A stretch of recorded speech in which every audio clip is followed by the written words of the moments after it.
Papa Tokar's Hungarian restaurant was on Chicago's north side. You will lock up when you go, Joseph. Sure, Papa Tokar. You happy here, Joseph? The money is all right? Oh, sure, Papa. You treat me fine.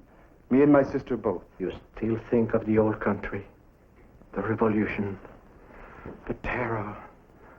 Don't, Joseph. You've got a new life here. Say good night to Bettina for me. She's already gone. Good night, Papa Tokar. Good night.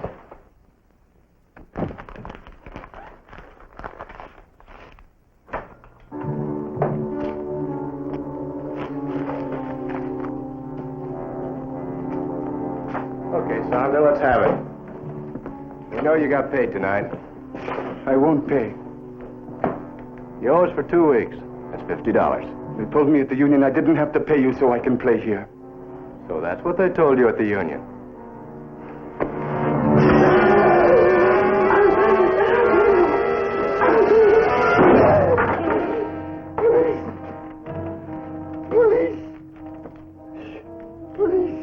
You go to the police and you'll really get hurt. You and your sister.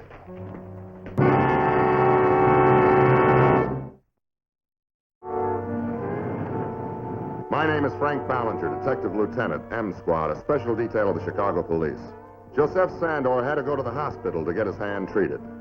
It got into the newspapers, and my boss set out to break up the employment extortion racket practiced on immigrants and refugees. My first stop was the Sandor home. All the way from Hungary, I carried the fiddle. Hiding, running. Everything we sold. But not the fiddle. And now here in your city, they do this. I'm sorry, Mr. Sandor. And his fingers, my brother's hand. Maybe he will never play again. Well, the doctor sounded very encouraging. They said they'd probably heal in time. Mr. Sandor. How long have you been paying off? 6 weeks. And all our friends, too. The stores and the warehouses. Every place where we try to get work, they make us pay. Well, why didn't you come to the police? Maybe we could have prevented that. How? Can you put a policeman in every shop, every store? What happened? When first we came here, everyone was kind. They knew my father, a teacher of music in the old country, was put up against the wall and shot. Everyone was kind. And then, all of a sudden, this. I'm sorry. But try to make your brother understand that we can't get anywhere unless he's willing to describe the 2 men to us. But I've told you. All I know. One is tall and one is short. That's no description. You saw them 6 times. What names did they use? They did not tell me their names. Only their protective society. All right, if you're afraid to help us. My brother's not a coward. And neither are you. Try to make him see what's the right thing to do. We'll handle this somehow in our own way. How do you expect to go up against an organization? My brother's tired. Would you please go? Refugees who didn't know the language or the customs too well were easily intimidated. We checked on methods of operation and brought in a lot of shakedown artists for questioning. I'm clean. Clean as the wash on the line. Come on, Maloney. This has got your signature all over it. You know, you used to be pretty good at this, intimidating little people. You know, cleaners, grocers, candy stores. But now you're found as a gold mine and refugees, huh? That was years ago. Now I run a florist shop. You know that. Sure. And my old offer still goes. A free wreath for any of you guys that needs it. Frank. That's real thoughtful of you, Maloney. In the meantime, don't push me around. I don't like it. I'm clean. Get out. Drop in any time, gentlemen. The philodendron are very lush this time of the year.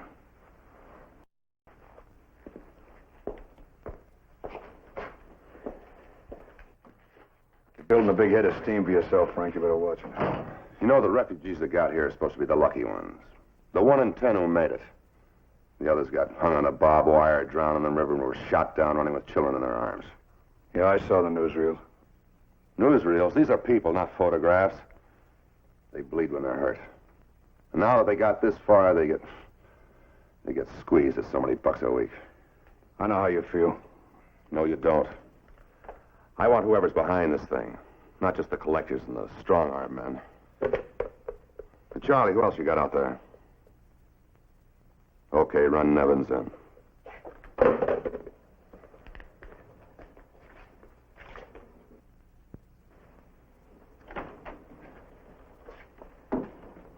Okay, Charlie.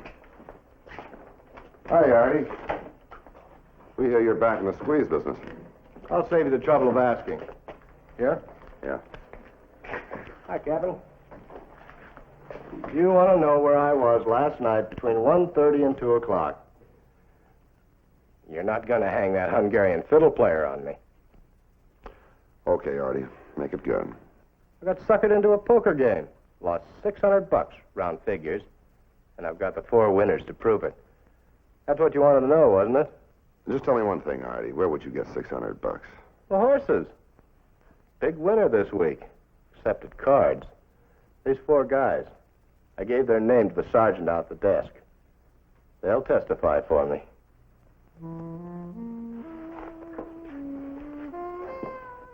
And that's the way it went. No answers, wrong answers, lies, alibis. I had to have help and information from the victims. That sent me to Papa Tokar, who owned the restaurant. Thank you.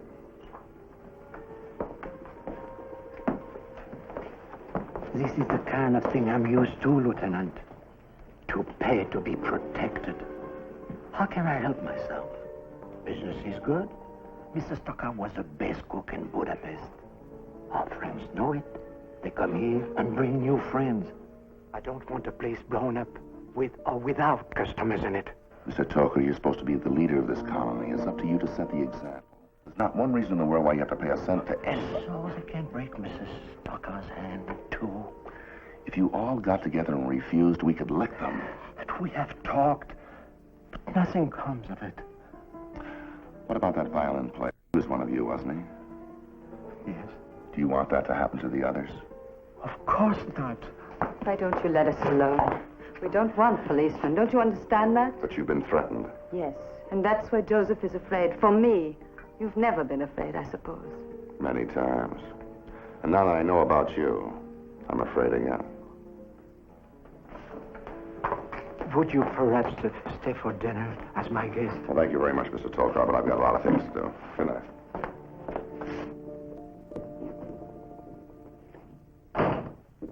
Yeah.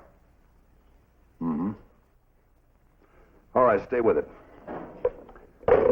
Well, the tale we got on Nevins reports everything normal. Sure. Look, Frank, you got to stop turning this thing into a personal crusade. We're doing everything we can, but if people won't cooperate... Look, you haven't talked to as many of these people as I have. They're scared stiff. There's not one of them that hasn't lost a brother, a father, somebody. And they were told to come over here and feel safe and feel free.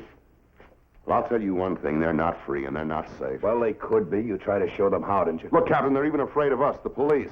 No, believe me, that word means something else to them. It means enemy. Mr. Sandor, what are you doing out of bed? I had to see you. Some men from the Protection Club just called me. Oh, did you recognize the voice? No, but I recognize the threat. They told me if I talked to the police, I would never see my sister alive again. Well, Captain Gray, this is Joseph Sandor. Mr. Sandor, sit down, won't you? After that warning, you still came here? I was afraid at first, until I remembered that we did not fight in the streets and run away from our homes in order to be threatened here.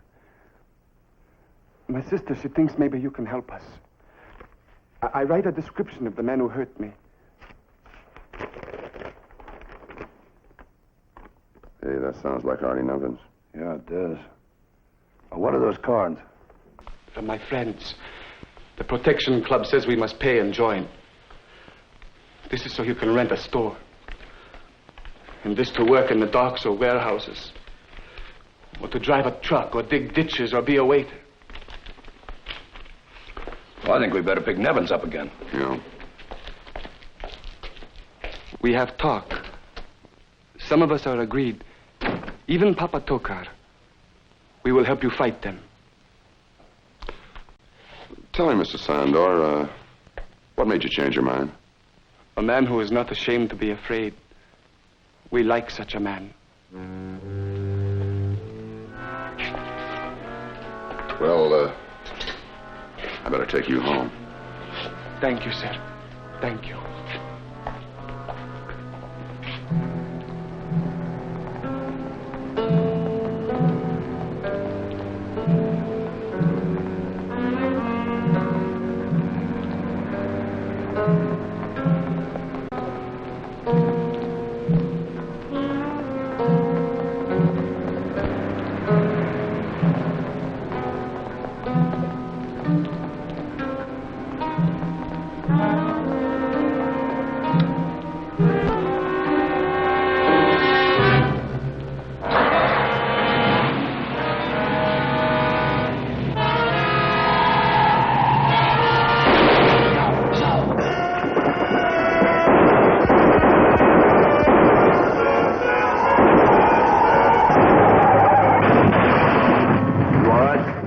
Yes, are you?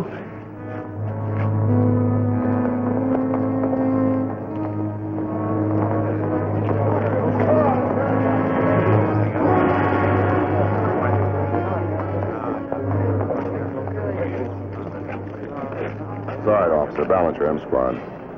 Call the squadron, will you? They're both dead.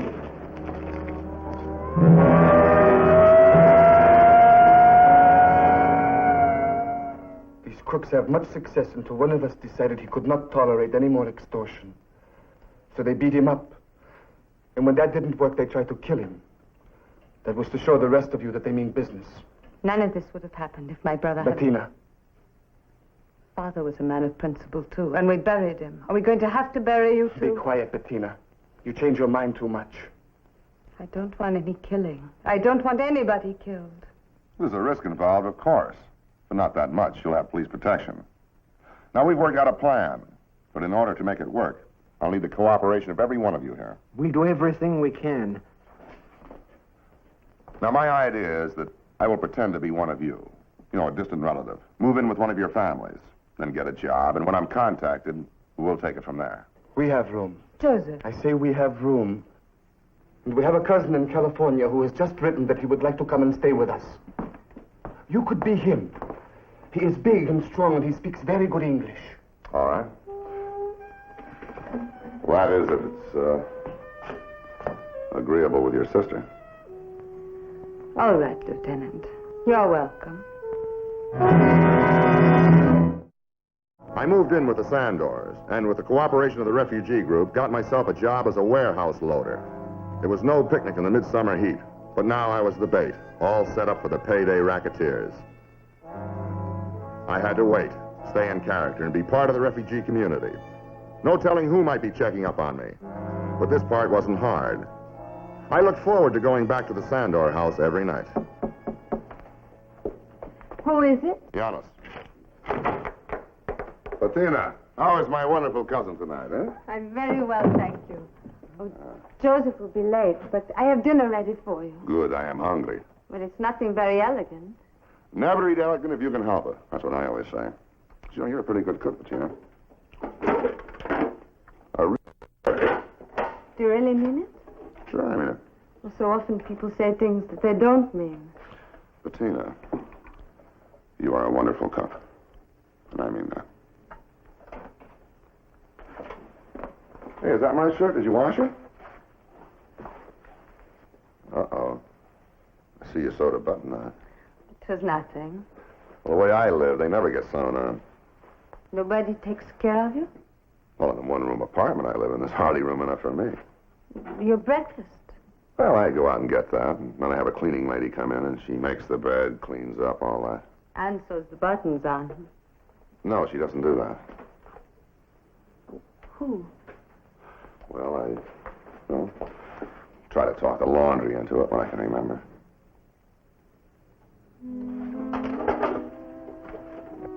It was a long week. Then payday came. and with it the trouble I was waiting for. 2 men had been watching me for half an hour, waiting for the foreman to pay me.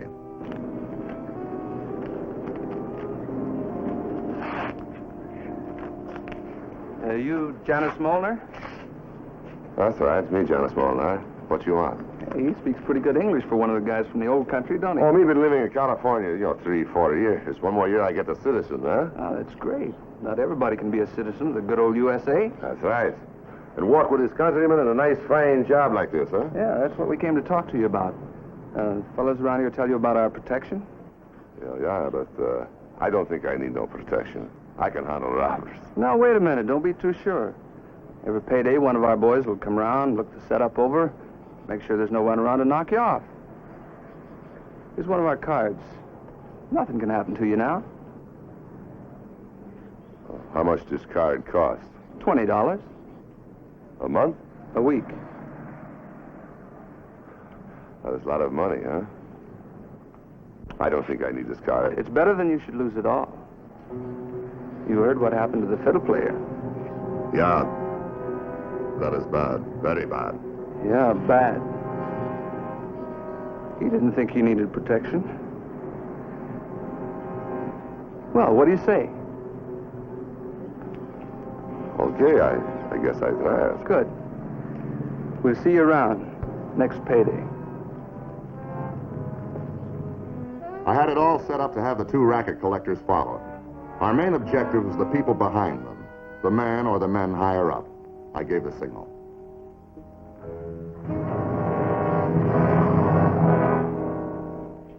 Yeah. It was a simple tail job and you had to lose them? All right, I'll keep trying now, huh? Right. Something's gone wrong. Oh, yeah. Do you want to tell me about it, Frank? Oh, it's just some trouble, nothing you can fix. Is it danger to anyone? No danger yet. You know, I can't figure you out, Bettina. You're so afraid now, and yet what you went through in Europe took so much courage. How do you know what I did in Europe? Well, I took the trouble to find out. Why? Well, I guess because, I admire you. I don't want to see you hurt. Tell me, Mr. Policeman, does it make you feel big and strong? Does it give you a sense of power? What's coming into you? You must leave this house. It's dangerous for you to stay. Bettina. Please don't touch me. Oh, I'm sorry. I just wanted to see you out of danger once and for all. You think I'm afraid of guns and beatings? Is that the kind of danger you think I speak of? I just don't get it. A man like you. I saw him shot for helping me. A very fine man. I don't want to see that happen again. Bettina, don't be afraid for me. You must leave. My people will take care of the danger in their own way. I'm sorry, I can't do that. Once we know about a criminal action, we can't stop until we run it down.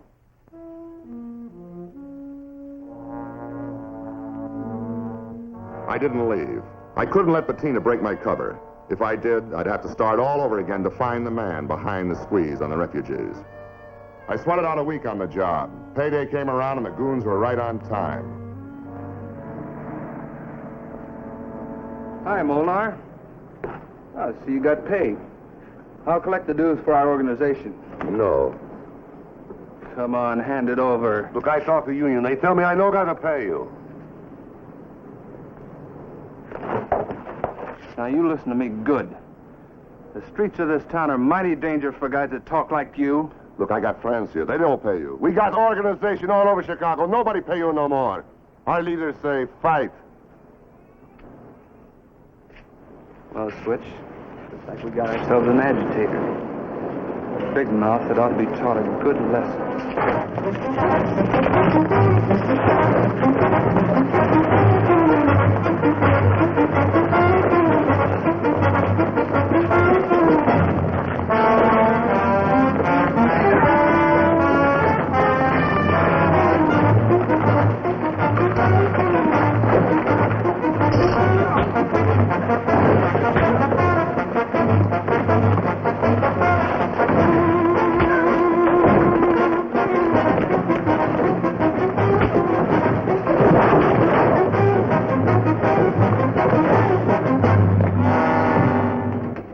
bring results. Now they'd want to know who was behind me.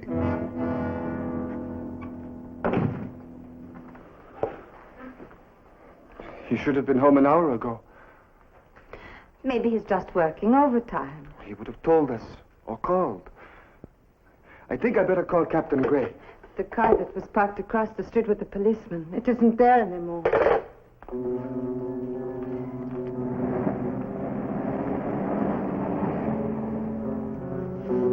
You're right. I don't like this. They should have told us they were taking the police off. I knew there were two places where they would make their next move. Outside the warehouse or outside the sand doors. And I had the captain move our men out of sight to give the goons a free field.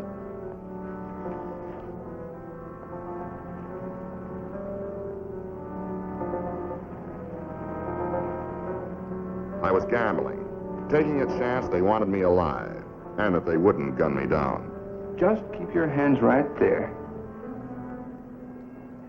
Hold it steady. When the car stops, get in. Nice and easy.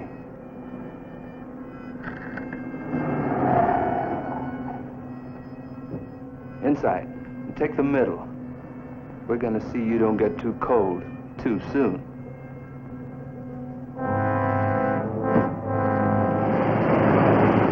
Yes, this second. Two men. A green car with a light top. No, it was too dark. I couldn't see the license. You must do something. They will kill him.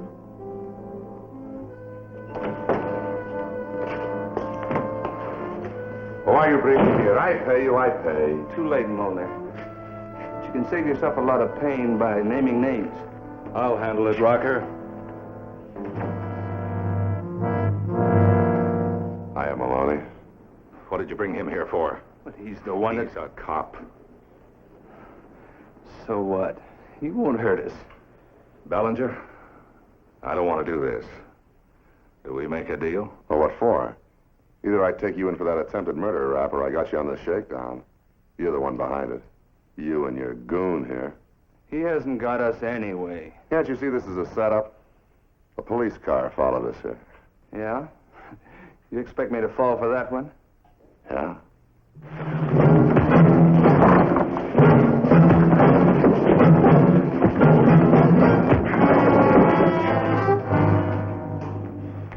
All right, take him downtown and book another one if we want. And make sure you got the guy who's driving the car.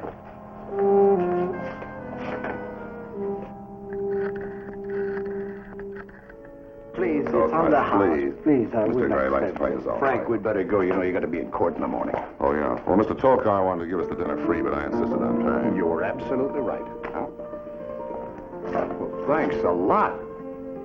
Frank?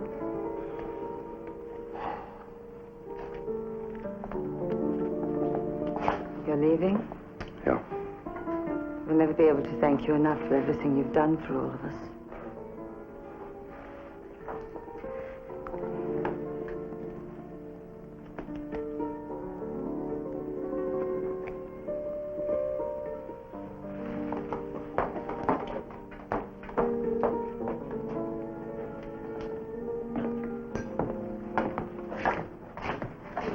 Hey. What was that all about? Oh, that's just Hungarian, so thank you. Oh.